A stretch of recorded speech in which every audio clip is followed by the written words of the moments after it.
কার সাথে আমার বিয়ে হবে তাকে একদম নির্ধারণ করা, নাকি এটা কর্মফল? নামাজে অতিরিক্ত হাই আসলে করণীয় কি? নামাজরত অবস্থায় শিশু জানামাজে প্রসাব করে দিলে করণীয় কি? নামাজ ছেড়ে দিব নাকি চালিয়ে যাব? মেয়েরা বোরকা না পরে বোরকার বদলে বড় জামা হিজাব পরে কি বাইরে যাওয়া যাবে? নামাজের মধ্যে যদি একাধিকবার ভুল হয় তাহলে করণীয় কি? আজানের সময় মেয়েদের মাথায় কাপড় দেওয়া এবং কাপড় থাকা বাধ্যতামূলক কিনা? চেহারায় ঘন দাড়ি থাকলে অজুর পানি কতটুকু পৌঁছাতে হবে? নেককার বিবি পাওয়ার জন্য করণীয় কি জানাবেন? কাউকে জীবনসঙ্গী পাওয়ার জন্য দোয়া করা যাবে কি না? সন্তান জন্ম নিলে কি তার কানে আজান দিতে হবে? কোনো কারণে না দিলে কি করতে হবে? আর বিলম্ব না করে আপনাদের ইতিমধ্যে যে প্রশ্নগুলো আমাদের কাছে এসেছে সেগুলোর উত্তর দেওয়া পালায় আমরা চলে যাই এবং শুরু করি আপনাদের প্রশ্নগুলোর উত্তর দেওয়ার ক্ষেত্রে। মেহরিন সুমি আপনি জানতে চেয়েছেন নামাজে অতিরিক্ত হাই আসলে করণীয় কি? হাই আসলে হাত দিয়ে সেটাকে বাধা দিবেন, বাস এটুকু, এর বাইরে আর বিশেষ কোনো করণীয় নেই। সেটা নামাজের বাইরে সর্বাবস্থায়। হাবিবা ফারহানা জানতে চেয়েছেন নামাজরত অবস্থায় শিশু জানামাজে প্রসাব করে দিলে করণীয় কি? নামাজ ছেড়ে দিব নাকি চালিয়ে যাব? যদি জানামাজে প্রসাব করে দেয় তাহলে ডানে বামে আগে পিছে সরে যাবেন। জানামাজের পর নামাজ পড়া তো আবশ্যক না, ফ্লোরে পড়বেন। ফ্লোরে নাপাক লেগে আছে যদি দেখা না যায় তাহলে যে কোনো ফ্লোরে আপনি নামাজ পড়তে পারেন, কোনো অসুবিধা নেই। জানামাজে বাচ্চা পেশাব করে দিলে আস্তে করে নিজেকে সরিয়ে নিয়ে একটু দুই হাত এক হাত পেছনে ডানে বামে সরিয়ে আপনি নামাজ কমপ্লিট করতে পারেন, কোনো অসুবিধা নেই। লিমা আক্তার জানতে চেয়েছেন মহিলারা মাথার নিচের দিকে চুল খোপা করতে পারবে কিনা? পারবে, কোনো অসুবিধা নেই। নূরজাহান নূর আপনি জানতে চেয়েছেন মেয়েরা বোরকা না পরে বোরকার বদলে বড় জামা হিজাব পরে কি বাইরে যাওয়া যাবে? যেতে পারে, কোনো অসুবিধা নেই।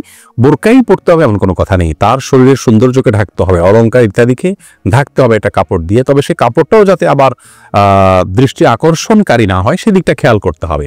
যে কোনো একটা কাপড় দিয়ে নিজের সৌন্দর্য ঢাকলেই চলবে, বোরকাই হতে এমন কোনো কথা নাই। জামা যদি হয় তাহলে সে জামাটা যেন খুব বেশি চাকচিক্যপূর্ণ না হয় সেদিকটা খেয়াল রাখতে হবে এবং যথাসম্ভব পুরো শরীর যাতে ঢাকে সেরকম পোশাক পরতে হবে। নামাজের মধ্যে যদি একাধিকবার ভুল হয় তাহলে করণীয় কি? ভাই সাইম, দেখতে হবে যে আপনার নামাজে ভুলটা কি ধরনের হয়েছে। যদি ফরজ ছুটে যায় তাহলে একবারও যদি ছুটে যায় তাহলে নামাজ ওইটা আবার পড়তে হবে আপনাকে। আর যদি ওয়াজিব ছুটে যায় তাহলে একবারের বেশি দুইবার তিনবারও যদি ওয়াজিব ছুটে, তিনটা ওয়াজিব যদি ছুটে যায় শেষে একটা সিজদা দিলে হয়ে যাবে। আর যদি সুন্নাত বা নফল ছুটে তাহলে একাধিক ছুটলেও নামাজ হয়ে যাবে, যদিও তার মান কমে যাবে। ধ্রুব তারা এআইডি থেকে আপনি জানতে চেয়েছেন আজানের সময় মেয়েদের মাথায় কাপড় দেওয়া এবং কাপড় থাকা বাধ্যতামূলক কিনা? এ বিষয়ে আমাদের একটা ভিডিও আছে, আপনি দেখে নিতে পারবেন। আজানের সময় মেয়েদের কাপড় দেওয়া মাথায় এটা আবশ্যক কিনা? উত্তর হলো না। আজানের সাথে মাথায় কাপড় দেওয়ার কোনো সম্পর্ক নেই। বাসা বাড়িতে যে মা বোনরা আছেন কিংবা পথে ঘাটে আছেন, মসজিদের সামনে দিয়ে যাচ্ছেন, আজান আওয়াজ শুনছে, ওইটাই মাথায় কাপড় টেনে দিতে হবে এমন কোনো বাধ্যবাধকতা নেই। তবে যদি তিনি বাইরে অন্য পুরুষে থাকেন তাহলে সর্বাবস্থায় তাকে মাথায় কাপড় টেনে নেওয়া উচিত, আজান দেওয়া অবস্থায়ও আজান না দিলেও। আর যদি বাসা বাড়িতে থাকেন তাহলে শুধু আজান দেওয়ার কারণে তার মাথায় কাপড় টেনে দেওয়ার বিশেষ কোনো গুরুত্ব ইসলাম শরিয়ার দৃষ্টিকোণ থেকে নাই। আমাদের অনেক মা বোনরা এটাকে অনেক বেশি গুরুত্বপূর্ণ মনে করেন। এরপরে কানিজ সঞ্জিদা জানতে চেয়েছেন প্রেগন্যান্সির টাইমে জিনের আসর থেকে নিজ বাচ্চাকে কিভাবে রক্ষা করা যায়? অনেক সমস্যা ফেস করছি। বোন সঞ্জিদা, প্রথম কথা হলো এই সময়গুলো খুব স্পর্শকাতর, জিনের উপদ্রব অনেক সময় বেশি হয়ে থাকে।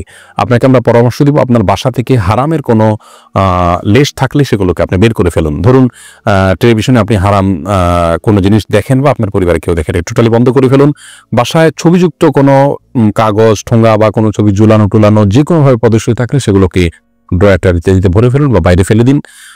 তৃতীয়ত, আপনার ঘরে ঢোকার সময় প্রত্যেকটা সদস্য যতজন বাসায় আসবে বাধ্য করুন সালাম দিয়ে বিসমিল্লাহ পড়ে বাসায় ঢুকতে এবং বের হওয়ার সময় বিসমিল্লাহ পড়ে বের হতে। প্রত্যেকটা জিনিস খাওয়ার সময় বিসমিল্লাহ পড়ে খাবেন, শোয়ার সময় ওযু করে এবং ঘুমের দোয়া পড়ে শোবেন, সকাল সন্ধ্যা দোয়া পড়বেন। এর পাশাপাশি আপনি সূরা বাকারা এটা উচ্চ ভলিউমে বা যতটুকু আপনার শুনতে সুবিধা হয় ততটুকু ভলিউমে মোবাইলে বা কোনো কিছু বাজিয়ে আপনি রেখে দিবেন বা উচ্চস্বরে নিজে তেলাওয়াত করতে পারলে আরো ভালো।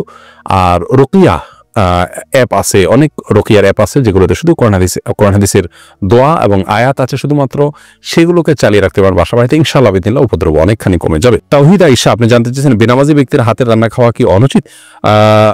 বেনামাজি ব্যক্তির হাতে রান্না খাওয়া যাবে, কোনো অসুবিধা নেই। আপনি কি খাচ্ছেন এটা হলো মূল বিষয়। নামাজি ব্যক্তি হারাম জিনিস খাইলে সেটা হবে হারাম, আর যদি বেনামাজি আপনাকে হালাল জিনিস খেতে পারেন, অসুবিধা নেই। হাফিজ মাহমুদ আপনি হাফিজ আল মাহমুদ জানতেছেন চেহারায় ঘন দাড়ি থাকলে অজুর পানি কতটুকু পৌঁছাতে হবে? চেহারা যদি ঘন পানি থাকে, এই দাড়ি থাকে, তাহলে আপনার দাড়ির গোড়া পর্যন্ত পানি পৌঁছানো যদি অসম্ভব হয়, কঠিন পর্যায়ের হয়, তাহলে সেক্ষেত্রে দাড়ির প্রকাশ্য অংশে শুধুমাত্র পানি পৌঁছাইতে হবে, যতটুকু ভেতর পর্যন্ত যায় ততটুকু পৌঁছাইতে হবে, গোড়া পর্যন্ত পৌঁছানো বাধ্যতামূলক নয়। আতিকুর রহমান আপনি জানতে চাইছেন কবর জিয়ারত করার সময় আমরা সূরা পড়ি, আসলে কবর জিয়ারত করার সময় আমরা কি পড়বো, দোয়া কিভাবে করব, কবর জিয়ারতের নিয়ম জাস্ট এটি লিখে দিলে আমাদের পেজে একটা ভিডিও পাবেন বা আমাদের ইউটিউব চ্যানেলে আসুন্নাহ ফাউন্ডেশন লিখে দিলে যে চ্যানেল আসবে সেখানে একটা ভিডিও পাবেন। আপনি কবর জিয়ারত করার সম্পর্কে বিস্তারিত সেখানে জানতে পারবেন। কবর জিয়ারতের জন্য কোনো দোয়া পড়ার কোনো সূরা পড়ার কোনো আবশ্যকতা নেই, মূলত সালাম এবং শান্তির দোয়া করবেন মৃত ব্যক্তির জন্য। সালামুন আলাইকুম দারা কওমিন মুমিনিন ওয়া ইন্না ইনশাআল্লাহ এখন বিভিন্ন রকমের সালামের ভাষ্য ফরম্যাট হাদিসে আসছে, সেগুলো যে কোনো একটা পড়লে হবে। এমডি আব্দুর রাজ্জাক জানতে চেয়েছেন নেককার বিবি পাওয়ার জন্য করণীয় কি জানাবেন। নেককার বিবি বা স্ত্রী পাওয়ার জন্য আগে নিজে নেককার হতে হবে। সূরা ফুরকানের ৭৪ নম্বর আয়াতের যে দোয়া আছে সেটা পাঠ করতে হবে বেশি বেশি করে।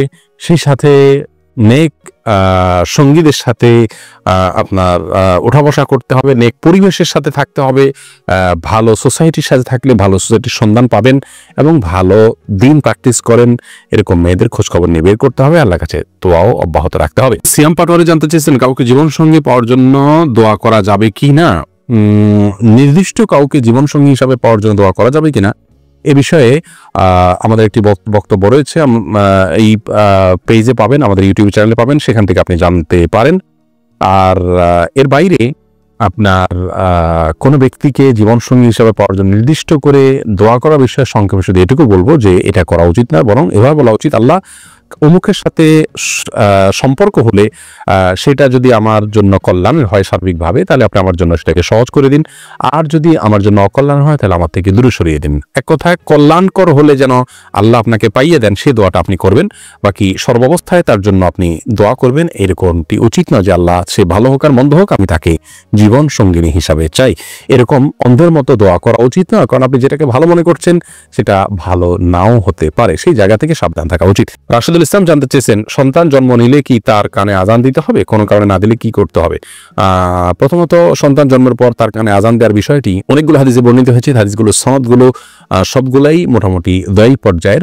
এজন্য সৌদি আরবের সাবেক গ্র্যান্ড মুফতি শেখ আব্দুল বিন আব্দুল্লাহ বিন বাজ রাহিমাহুল্লাহ তিনি বলেছেন যে এ বিষয়ে আমল করা যেতে পারে, যেহেতু অনেকগুলো হাদিস আছে এবং মুস্তাহাব পর্যায়ের জিনিস করা যেতে পারে, কিন্তু কোনো কারণে যদি কেউ না করে থাকেন ছুটে যায় কোনো অসুবিধা নেই, এটার জন্য কোনো প্রায়শ্চিত্ত করতে হবে না। এরপর সঞ্জিদা আক্তার আপনি জানতে চেয়েছেন কেউ চাপে পড়ে তালাক দিলে তালাক হবে কিনা।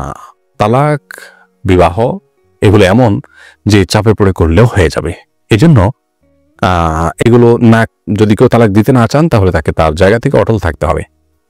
যদি কেউ জবরদস্তি করে আপনার থেকে তালাক নেয়, কারো কাছ থেকে তালাক নেয়, তাহলে কিন্তু তালাক পতিত হয়ে যাবে। রাউফি ইসলাম জানতে চেয়েছেন পর্দার ক্ষেত্রে চোখ বের করে রাখা যাবে কিনা, তাতে পর্দার খেলা পাবে কিনা।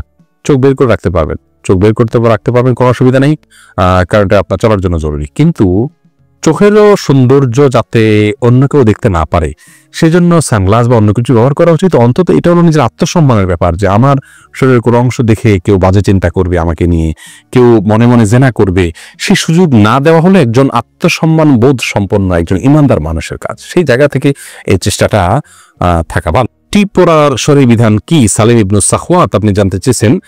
ভাই সালিম ইবনু সাখওয়াত, টিপ পরা একজন ইমানদার নারীর জন্য নানা কারণে শোভনীয় নয়। প্রথমত হিন্দুরা বিশেষ করে লাল টিপটা পরা উচিত নয়, আরো বেশি যে হিন্দুরা সিঁদুর পরে থাকেন এটা তাদের ধর্মীয় আদর্শের জায়গা থেকে হয়, সেইটার সাথে সাদৃশ্যপূর্ণ হয়ে যায়। সেই জায়গা থেকে ইমানদারকে অমুসলিমের সাথে সাদৃশ্যপূর্ণ সংস্কৃতিও গ্রহণ করতে ইসলাম নিষেধ করেছে।